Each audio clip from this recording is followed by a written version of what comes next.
How's it going, guys? This is Avollon, and welcome back to Avollon's World. Last episode, we worked on the interiors of the tower above us, as well as connecting up a brand new branch of the underneath to a amethyst geode, which then exposes itself to the outside world. Now, I hinted at the end of the last episode, or somewhere in it, I don't quite remember, that we were going to be doing some projects to fill in this new branch. It is kind of narrow, and I had some ideas, and that was the original plan. It's changed, like always. I will not be putting anything in this branch of the underneath today because I have three whole projects that I'm doing, all relating to the mangrove swamp, believe it or not. I want to make a manual mangrove swamp tree farm where I can just harvest it in an open pit of water so it collects everything. I have an automatic bone meal dispenser so it can, grow the tree, and then a water dispenser because where you place the propagule is where the center of the tree is. And if you know where the center of the tree is, it gets a lot easier to harvest it. And obviously, it's kind of difficult to figure out where the center is. And I naturally spawned one because of all the leaves covering it. So if I spawn it and I know where I place the propagule, it would make it easier for me to harvest the tree. Anyway, we want to do that.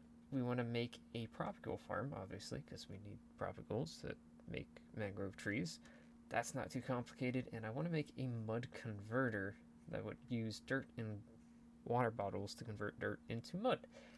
However, that's where the problem arises. One, I would need a 17 by 17 by 22 area for the mangrove tree farm at the very least.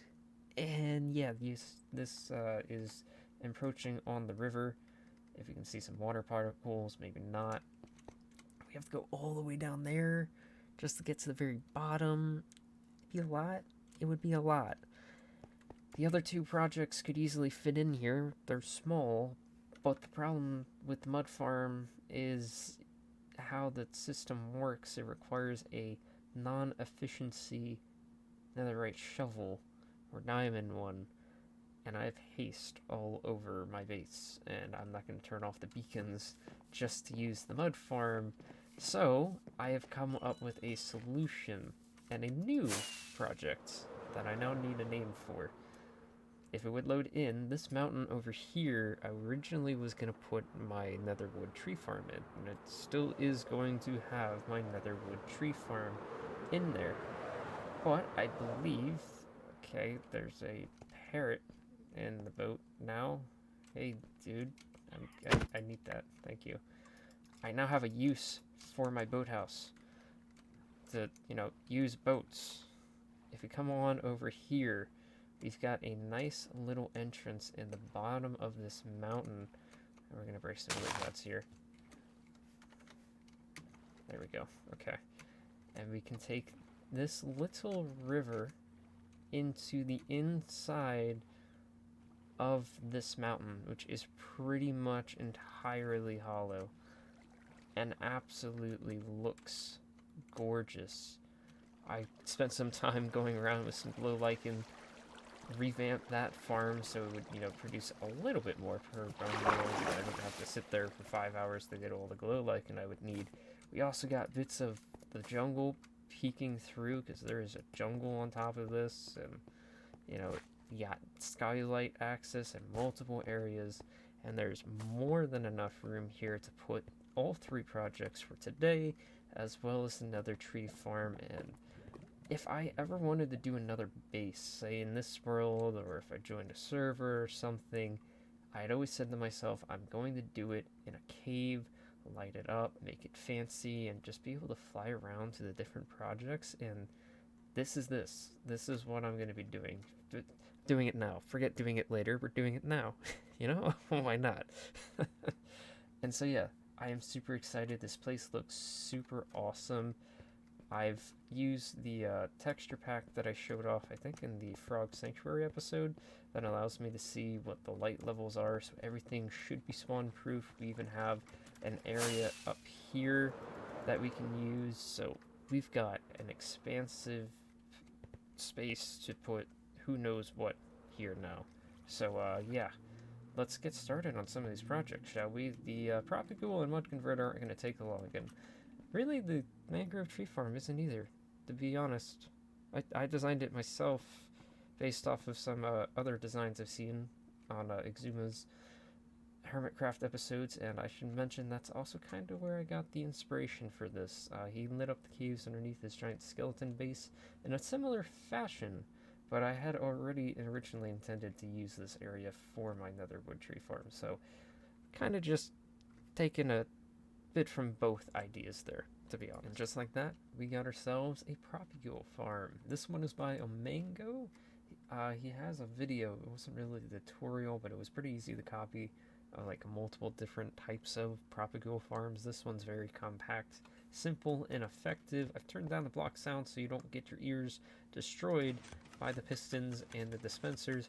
But if you look closely, you can see the Propagule growing. This is a mangrove leaf. We've got 2 dispensers, and they get broken off and put right in the barrel.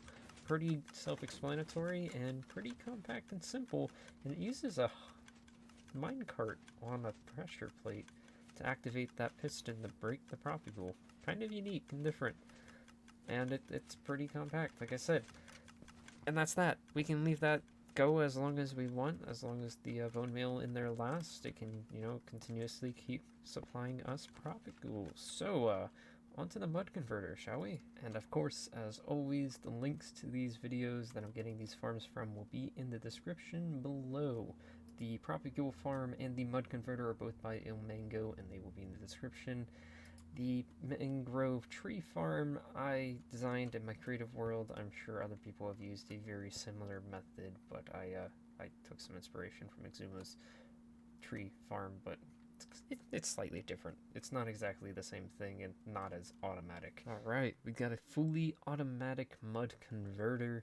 It is a little bit manual. I gotta mine the mud, but it's better than, you know, plopping down dirt and then taking a, you know, I'm not going to pick that entire stack of water bottles up. Getting a water bottle and clicking the dirt and then mining it. Nah, why would we want to do that when we can automate the process just an ever so slightly bit? So this is by Ilmango, as I stated before. Simply what happens is you place down a dirt block here, and I don't know how it unlocks the repeater or something. It activates this dispenser, which gives it its water, which turns it into mud, while there's another dispenser below this one that has bottles in it, which will then fill the glass bottles with water. Or no, there's a hopper below this dispenser which feeds into this dispenser, which then that'll fill the bottles with water, which will then come on up. And I did have Mud and Thunder here, amending unbreaking netherite shovel, because you can't use efficiency with this. It's kind of, converting mud is slow, and you gotta be slow, so you can't be efficient about it. However, I was having problems of getting excess water bottles and dirt in the mud chest here, so obviously that wouldn't work. So what you do is you place that down, and you just sit here. Fairly simple process. The dropper here feeds in dirt, which you can put here, and you just hold down left and right click, and you're converting mud while getting an excess supply of dirt at the same time. You can see on the upper right there, if you can see through the particles, water bottles are coming up and then instantly getting fed in through the hoppers, so that's pretty good there. So we went through the little cave there. There's also a giant opening here that I fly through. I don't normally hit the tree, but it is so nice to just fly through this cave, come on down. And I added another project to today's episode. I fixed this little water pool here to make it just look a little bit nicer, because it was just kind of like running down into a smaller pool. Now it's a waterfall into a large pool.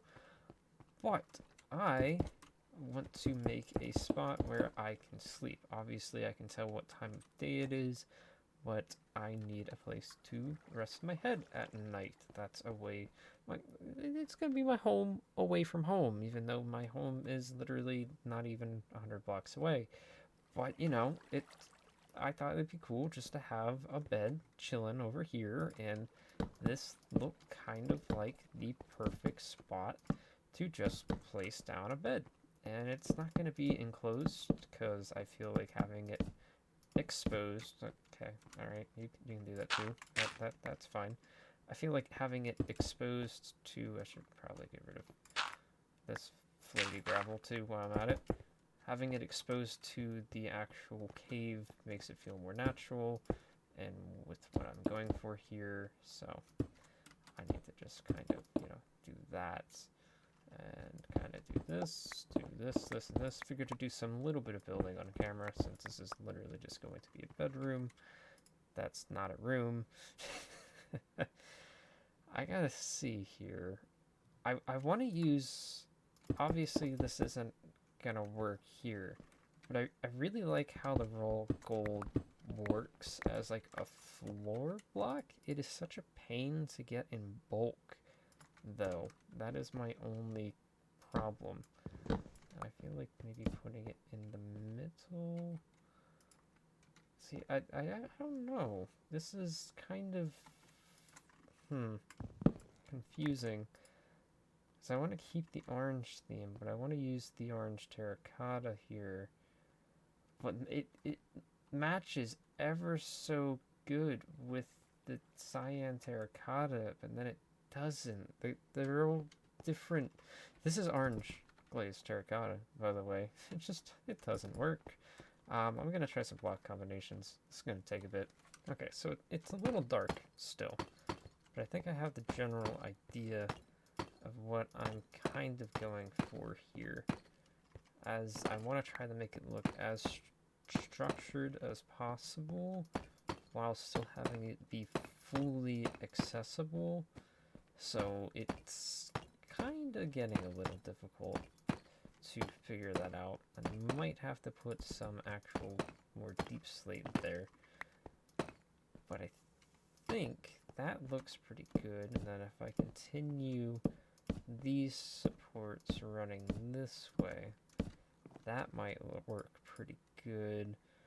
And then maybe putting some orange bits up there with maybe some deep slate. I feel like the deep slate is just a little bit too much, but that is our bed right there. I mean, oh, okay. So I couldn't rest now. Thought I could rest now. It lied to me. I might actually be able to also put these here, and then put the candles like this, like that, and like that. That just kind of give a little bit of light. Yeah, that looks good. I like that. Alright, we're on the right track there. We're on the right track. Maybe I can put the gold in the ceiling. Can you tell I really want to use the raw gold blocks? So it kind of looks ominous and spooky from afar, because you can't tell exactly what it is till you get right up to it. I use the raw gold. I'm happy about it. It has the orange, it's yellow, but it has hints of orange in it, which is one of my favorite colors, if you didn't know. But yeah, it is a very, very simple little place. I did want to put a crafting bench and some barrels down, but I feel like that would ruin the look. So I might have to make like a little crafting storage nook around here, probably off in one of these offshoots here, just so I can store some stuff. Or if I, respawn here and I didn't really want to, I can gather some stuff and at least have access to an ender chest, which I could really just plop this right back there. That's not going to, yeah, that's not going to ruin the atmosphere. Yeah, I like how this looked. So, one more project, because I don't have any more to add. Alright, I say that now, but I'm not going to do the mangrove tree farm tonight. I'm doing it tomorrow, even though it's the same episode for you. So I might think of a project, who knows? Only you will know in a second. Me, a couple hours. Hi, me again. Not the same, same day, I was, like, alright, what are some little things I can do here before I get off? And I was like, these vines are just gonna grow down. I'm gonna, trim them and, you know, stop them from growing, which I thought was a thing, but I guess not for these vines. And that breaks instantly, and I was like, all right, well, maybe, what does it say? If you look over here, you know, Minecraft mineable axe. Since when were vines the harvesting tool for vines and axe? I thought they've always been shears. I just have my mind blown. How long has that been a thing? Because, yeah, instant mine, but it doesn't break it. You need shears in order to get the actual vine. It doesn't make sense. I have silk touch on my axe, so why is the actual tool to harvest vines an axe, but you need a shears in order to actually harvest them? I'm confused. Mojang, what's going on here? Well, it's a new day for me, same episode for you. We're in the creative test world because I've been doing some random little builds trying to get some stuff for terraforming. Again, I'm between episodes, and I was like, oh, you know, sweet berry bushes would look really nice just scattered around the place. Why don't I just, you know, make a farm for those? Because I had a simple little redstone contraption where you had to, like, manually put it in there with bone meal. But let's make an auto one with the foxes, right? You know, that's one of their main uses. Haven't used them yet. This game is honestly confusing to me sometimes. So I followed a tutorial by Waddles, who used a pretty basic concept using a minecart hopper under one wide strip of land, and, you know, it's a fairly simple process, right?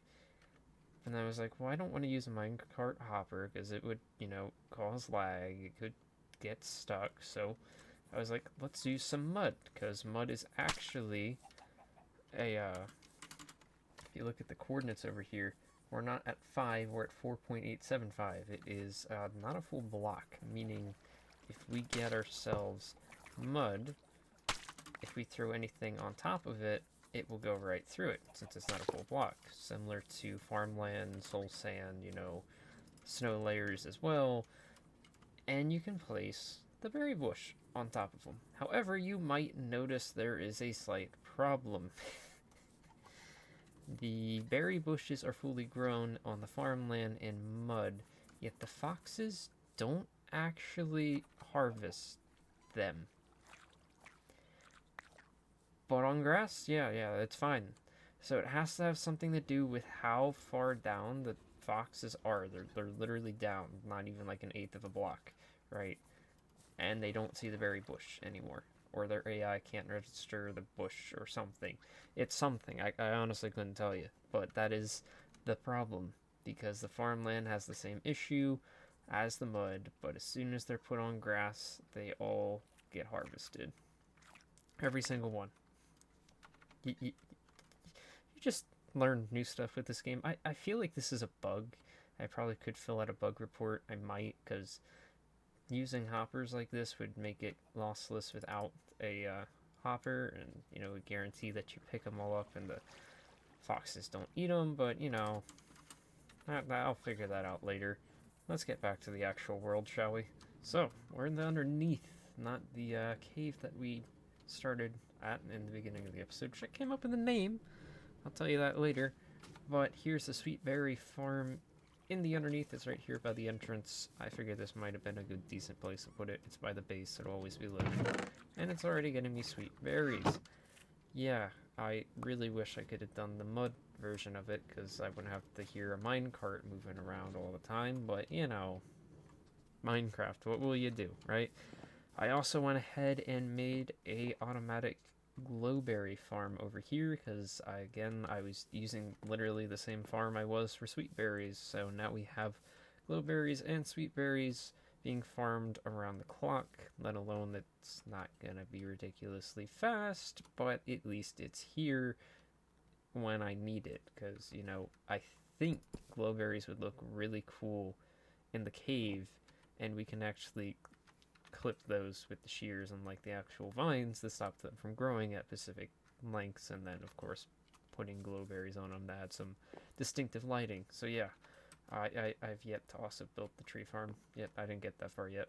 Let's go do that. So I made a small little entrance over here. Nothing too fancy. I mean, it is literally just a little kind of spruce arch with some lights on it so you can kind of see where you're going. I might eventually decorate this cave in here, but I added some soul lanterns just to kind of give a little bit more color. And then as we come in, you will see the sign that says Cave of Creation. That is what I'm going to be calling this cave, Cave of Creation, because it's going to have a lot of creations, and it's a cave. Makes sense. And I use banners again for like one of the first times, and letters. I don't believe I ever used the banners with the letters before. Now that I think of it, probably not. But yeah, we got some hidden lighting behind here, and you move so slow backwards in a boat, and it's nice and simple. It's only ever going to be visible if you come in via a boat, not by flying, but that's okay. And then I also added a nice little boat dock over here that you can then get on down, and yeah, that's about it. I don't know what I'm going to do about paths in this area, because obviously there's still a lot to put in this area, so I might just leave it blank and empty, and honestly that might feel a lot better than, you know, forcing a bunch of path blocks or dirt or whatever block I would use to connect the different builds together. Who knows? But now, distractions aside, let's go build this mangrove swamp. Yeah, let's go build a mangrove swamp. The mangrove tree farm. It's about time. We need to build it. Let's do it. And there we are. We got ourselves a manual mangrove tree farm. However, you might be able to see that the water doesn't exactly feed down into the center hole like I originally intended it to. One, for some reason, even though I tested it, I built it. You might have seen it when we were in the creative test world a couple minutes ago. I had a fence gate above the hole, the center hole, and so the water, you know, would just flow to that point. Everything would fall in the center, be good to go. The trees grew perfectly fine, but then, of course, for some reason, things changed, and now they don't. And I even went back and tested in the test world, and the trees don't spawn. It might also be the height gap that we got, though I went up 24 blocks versus 22, so who knows, you know? I don't know. And then I ran into a problem where the tree roots, instead of growing underneath it, they grow up top here, which is fine. It's perfectly fine. However, once a tree root spawns in any water, whether that be a source block or this, which is definitely not a source block, it gets waterlogged and forms a source block, which then just ruins the water up here anyway. So I put ice here, so if anything falls down the straight paths here on the diagonals, maybe it'll end up there. I mean, I have some propagules you can just kind of throw, and you see they kind of make it down there. It doesn't have to be great, you know, it's only kind of to help a little bit. But we got the entrance over here. It is a nice, simple little tree farm, and will help us get all the mangroves. So let's try it out, shall we? All we gotta do is place this on the mud block, because you can't actually place it on amethyst. Hit this lever, it'll grow, and once it depletes, you see, it's up there. We grab our hoe and our axe, pull up the water stream. Now the water stream doesn't quite reach all the way, but, you know, that's a personal flaw. And then all you do is this. You just find wherever the center was, that's where the main trunk is. And then you just keep going up until you hit most of the branches. Keep going down. And we got 2 branches off on this side. You do that. Come on down. You branch this way. They only ever branch off in these directions. They never have them in any of the diagonals, like fully. It'd be a pain. And the water streams are there kind of to help just collect the leaves, even though I don't really need the leaves. And we can get some roots. We can get even some propagules. That's a problem. Why? See, this is the problem that I've been having. Why is it forming a solid block of water when it spawns in a non-solid block of water. You know, it's Minecraft. Things don't make sense. I'm learning that today. And I just come down here and boom, good to go. We got 24 logs from that one tree. Everything is nice and fancy. I might have to tweak it a little bit, as you see. The roots like to mess things up, but I'll do that in between episodes because for all intents and purposes, the farm is complete, and this is now my designated lookout perch. I should probably make it that. Anyways, that'll do it for today's episode, guys. I was planning on doing everything in the underneath, but you know, plans change, like I said in the beginning. Hope you guys, you know, enjoyed it. Let me know what you think of the Cave of Creation. I think it will evolve into a very, very awesome place, and maybe even we can connect the underneath to it somewhere. I think we could do that, make another offshoot somewhere that comes right to the Cave of Creation, so it's kind of like combined in a sense. We'll be back here in a couple episodes, but next episode we've got one of the big farms planned. I think I originally said it was coming like episode 70 or something. You know, plans changed, like I said. But yeah, I'm definitely looking forward to next episode, and then there's going to be 2 offshoot episodes from that, because we're building a shulker farm. So yeah, we'll have an infinite supply of shulker boxes, and we'll put them to good use in the coming episodes. So that'll be it for today's episode, guys. If I can speak, words are not my friends. If you haven't done so already, make sure to leave a like. It really helps out the channel and lets me know that you guys are enjoying the content. Leave a comment down below on what you think of the Cave of Creations. If you have any ideas for projects to throw in here, because we've got space. And if you haven't done so already, make sure to subscribe. I noticed we hit 100 subscribers. Thank you guys so much. It means the world to me that 100 people subscribe to my channel because they enjoyed my content that much. So without further ado, guys, I will catch you guys in the next one, where we'll be tackling one of the most anticipated farms I've been wanting to build for a couple weeks now. Shulkers. Woo, let's go. I'll catch you guys in the next one. Farewell.